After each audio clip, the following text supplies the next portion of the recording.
প্রভু, প্রভু আমার অন্যায় হয়েছে প্রভু। আমি নিজেকে মহাশক্তিমান ভেবে মিথ্যে দর্প করেছিলাম। আমার এই অন্যায় মার্জনা করুন প্রভু, আমায় ক্ষমা করে দিন। চক্ররূপেই আমার বিরাজ, সে পরিচয় আমার কাছ থেকে আপনি ছিনিয়ে নেবেন না। আমায় ক্ষমা করে দিন। হনুমান, হনুমান, আমি ক্ষমা প্রার্থী। তোমার মতন একজন মহাভক্তকে বাধা দিয়ে আমি ঘোরতর অন্যায় করেছি। আমাকে ক্ষমা করে দাও হে মহাবীর। সুদর্শন, আমি তোমায় ক্ষমা করার কে? ক্ষমা করবেন স্বয়ং প্রভু শ্রীকৃষ্ণ জগন্নাথ। হে প্রভু, আমার উদ্দেশ্য ছিল আপনাকে দর্শন করা, সুদর্শনকে শাস্তি দেওয়ার নয়। আপনি কৃপা করেছেন বলেই আমি আপনার দর্শন পেয়েছি প্রভু। আপনি সুদর্শনকে আপনার কৃপা থেকে বঞ্চিত করবেন না। বেশ, তোমার কথায় আমি সুদর্শনকে মার্জনা করব। সুদর্শন, তুমি এই শ্রীমন্দিরের চূড়ায় সর্বদা নীল চক্ররূপে বিরাজ করো, ধ্বজার ঠিক নিচে।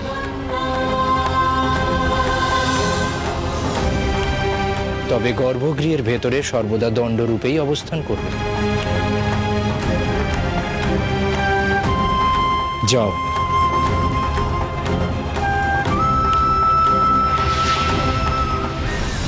কৃপা সিন্ধু শ্রীকৃষ্ণ জগন্নাথ দেব তোমাকে মুক্তি দিলেও আমি তোমাকে অত সহজে ছাড়ব না সুদর্শন।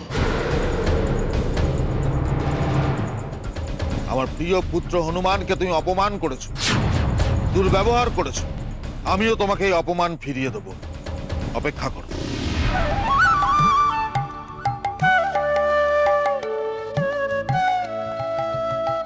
এসো, এসো ভক্ত শ্রেষ্ঠ, আমার বক্ষে এসো। ভগবান আর ভক্তির মিলন হোক।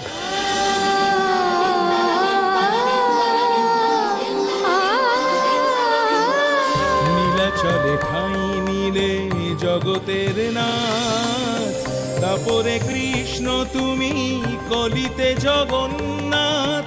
নীলাচলে ঠাঁই নিলে জগতের নাথ, তারপরে কৃষ্ণ তুমি কলিতে জগন্নাথ। জয় জগন্নাথ, জয় জগন্নাথ, জয় জগন্নাথ, জয় জগন্নাথ, জয় জগন্নাথ, জয় জগন্নাথ, জয় জগন্নাথ, জয় জগন্নাথ, জয় জগন্নাথ। হে প্রভু, যুগান্ত পূর্বে ত্রেতা যুগে আমি আপনার স্পর্শ পেয়েছিলাম।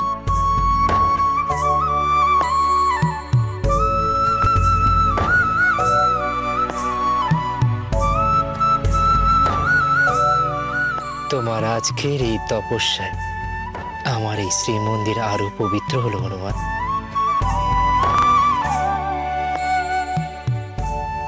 এতদিন কানপাতা হনুমান রূপে মন্দিরের দক্ষিণ দ্বার থেকে তুমি সমুদ্রকে যেভাবে আটকে রেখেছ, তেমনি আজ থেকে তোমার এই নবরূপে তুমি আমার মন্দিরের উত্তর দ্বার প্রহরায় থাকবে।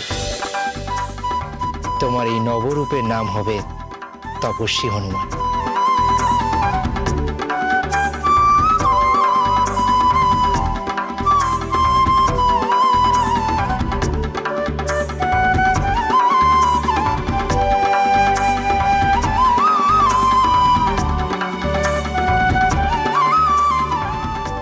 সুদর্শন, আমার পুত্র হনুমানকে অপমানের ফল তুমি আজ পাবে। শ্রী জগন্নাথ দেব তোমাকে দণ্ডরূপে অবস্থানের সঠিক শাস্তি দিয়েছে, কিন্তু তুমি মায়া ক্রন্দন করে আবার মন্দিরের চূড়ায় স্থানালাভ করেছো। আমি তোমাকে সেখান থেকে উৎখাত করবই। সুদর্শন, তুমি আমার পুত্রের শক্তি দেখেছো, এবার দেখবে আমার শক্তি।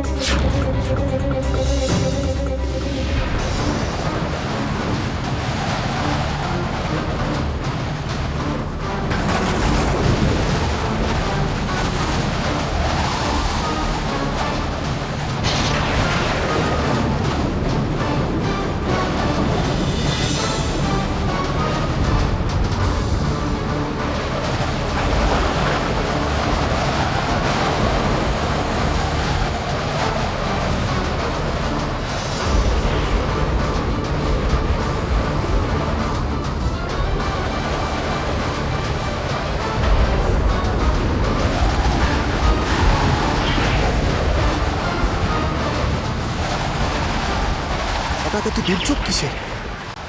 হনুমান তো এখন আর কোনো তপস্যা করছে না, তাহলে কেন এমন হচ্ছে?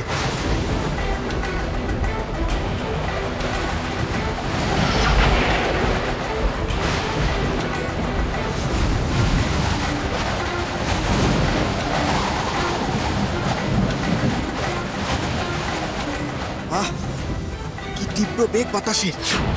এত তীব্র বেগ আমি এভাবে সহ্য করব কি করে? যে কোনো মুহূর্তে আমি শ্রীমন্দিরের চূড়া থেকে ছিটকে পড়তে পারি।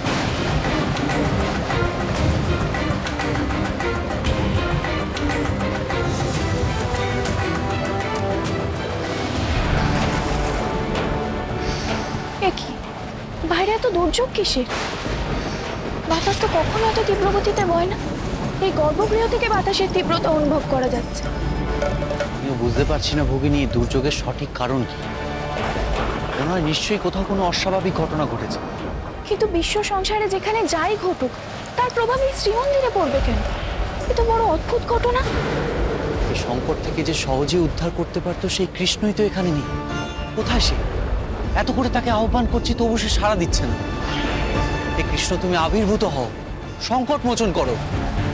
আমার খুব চিন্তা হচ্ছে, এই চরম দুর্যোগে কোথায় তুমি দাদা? কি ভেবেছ সুদর্শন? ওই ধ্বজা দণ্ড ধরে তুমি নিজেকে রক্ষা করবে? পারবে না। শ্রীমন্দিরের চূড়া থেকে আমি তোমাকে আজ চিরতরে উৎখাত করব।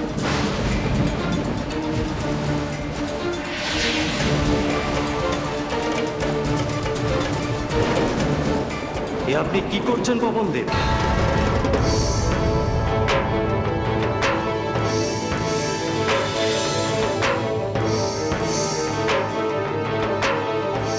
ব্যক্তিগত প্রতিহিংসা চরিতার্থ করতে এই ভয়ঙ্কর দুর্যোগ বন্ধ করুন। এতে মর্তবাসী ভয়ঙ্কর ক্ষতি হবে। আপনি ক্ষান্ত হন পবনদেব। আমি নিরুপায় এর সৃষ্টিকর্তা ব্রহ্মদেব। যে কোনো মূল্যে আমি সুদর্শনকে শাস্তি দেব। আপনি শাস্তি দেবার কে পবনদেব? জগৎপতি জগন্নাথ যা সিদ্ধান্ত নিয়েছেন তা মেনে নিন, সেটাই কাম্য। হনুমান আমার পুত্র ব্রহ্মদেব। পুত্রের অপমান পিতার বুকে কতটা আঘাত করে সেটা আপনি হৃদয়ঙ্গম করতে পারছেন না।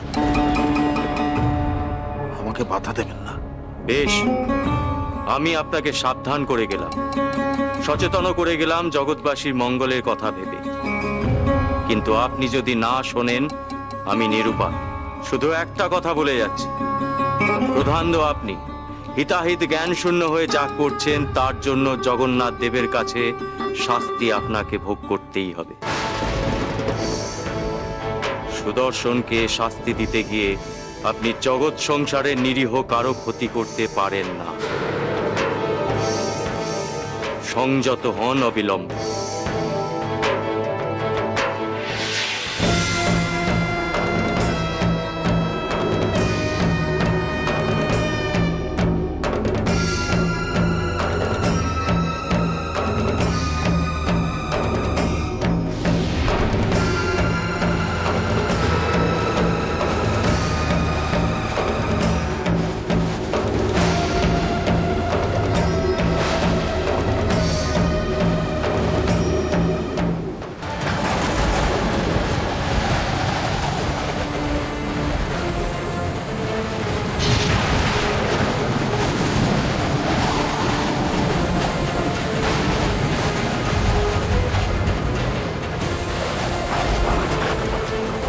শ্রীকৃষ্ণ জগন্নাথ বারবার বলেন তার এই শ্রীমন্দির কলিযুগের বৈকুণ্ঠ। তবে তবে তবে এই নব বৈকুণ্ঠে এমন দুর্যোগ কিসের? কেন ঘটছে এমন দুর্যোগ?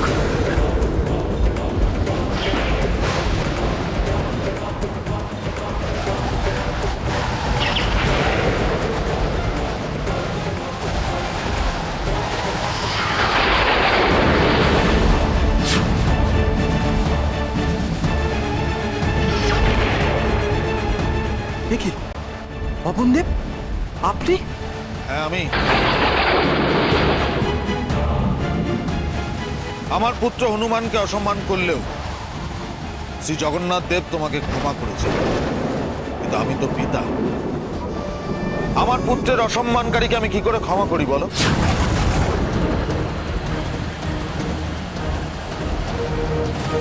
আমি তোমাকে চরম শাস্তি দেব।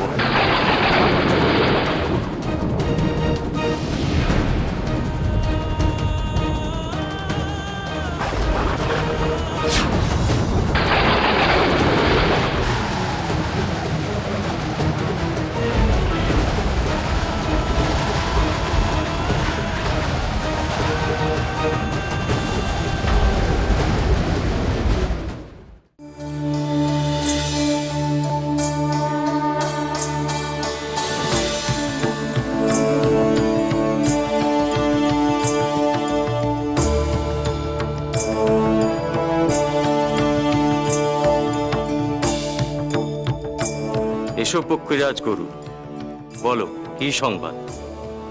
পবনদেব সুদর্শনের ওপর প্রতিশোধ নিতে গিয়ে আমার প্রভু শ্রীমন্দিরের প্রভূত ক্ষতি করে ফেলছে। যে কোনো মুহূর্তে ওই শ্রীমন্দিরের ধ্বজা ছিন্ন হয়ে যেতে পারে। কি সর্বনাশ! মন্দিরের ধ্বজা একবার ছিন্ন হলে অষ্টাদশ বর্ষের পূর্বে সেই ধ্বজা শ্রীমন্দিরে উত্তোলন করা যাবে না। এ তো ঘোর অমঙ্গল হবে। প্রভুর মন্দিরের ওই ধ্বজা দূর থেকে দেখে ভক্তরা প্রণাম করে। বড় পবিত্র ওই ধ্বজা। ওই ধ্বজা প্রণামে পুণ্য লাভ। আমি থাকতে ওই ধ্বজার কোনো ক্ষতি আমি হতে দেব না।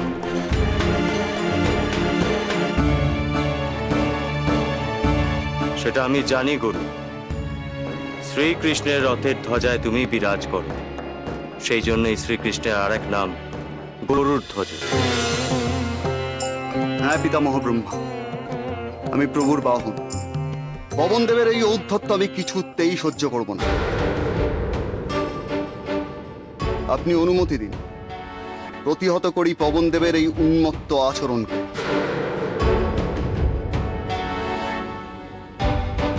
আমি তোমাকে অনুমতি দিলাম গুরু, যাও প্রতিহত করো। আমি বারংবার পবনদেবকে নিষেধ করেছিলাম, এমনকি শ্রীকৃষ্ণ জগন্নাথের রোষে পড়ার সাবধান বাণীও উচ্চারণ করেছিলাম, কিন্তু তিনি প্রতিশোধ স্পৃহায় এতই উন্মত্ত যে আমার নিষেধ গ্রাহ্য করেন। এখন আর শক্তিকে প্রতিহত করা ছাড়া অন্য কোনো উপায় নেই। জগৎবাসীর মঙ্গলার্থে তুমি তাকে প্রতিহত করো গুরু, যাও।